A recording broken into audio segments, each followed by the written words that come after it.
Would you describe yourself as a white supremacist? I'm not a white supremacist, no.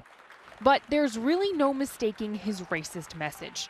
Hail Trump! Hail our people! Hail victory! No matter how much he tries to talk around it. The fact is, only white people can support what we call Western civilization. Richard Spencer is the self-professed leader of what he calls the alt-right movement. He comes across as polished, and he seems to be trying to dial back the neo-Nazi imagery he's become infamous for, without much success. So what would that look like if you had your way in the United States? How would you go through a process of removing people who are not white? They've come here, and therefore they could go home.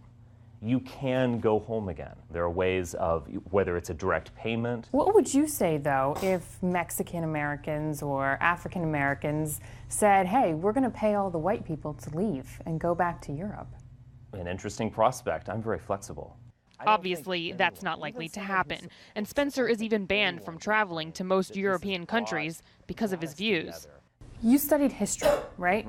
A lot of people, the reason they don't like you is because they have studied history too, and they see a lot of the things that you say as being very similar to Hitler and other leaders who were responsible for mass genocide. I find this all very amusing, and this is the social justice warrior who will say, you're literally Hitler. And yes, I've heard this. We all live in the shadow of Hitler. Do you think he was right? Do you agree with his point of view? No, I think Hitler, in a way, now is history. He did many things that are absolutely terrible that I would never support.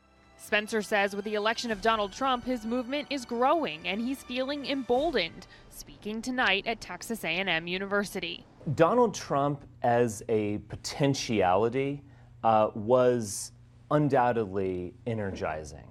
And what I mean by that is that the Donald Trump campaign was the first time in my lifetime that an identity politics for white people was on the scene. The speech here at Texas A&M has drawn a furious response. The president of the university, Michael Young, says he couldn't go against the First Amendment and cancel it, so he organized a massive counter-event, a rally to give students a place to celebrate unity. Well, I think these people represent something that is so antithetical to what I believe. I think their ideas are just simply reprehensible and abhorrent. So why not just ignore him? Well, I think the attention was there before, but our goal is to say that that's not who we are. None of this has deterred Spencer. In fact, it seems to energize him. When you see protests, you get excited like this. I mean, I'm not delighting in the pain. I don't know. I do drink liberal tears, but yeah, I use liberal tears for cologne. Look, people love conflict. Oh yes, of course. Are you trying to start a conflict, or are you trying to accomplish something? Look, you know that you're making headway when you create intensity. Now, Don, there were protests here on campus today during the speech. There were also protests inside the room where Richard Spencer was speaking, and there were times where he appeared to come a little unhinged because of those protesters making fun of some people's weight, making fun of mental disability.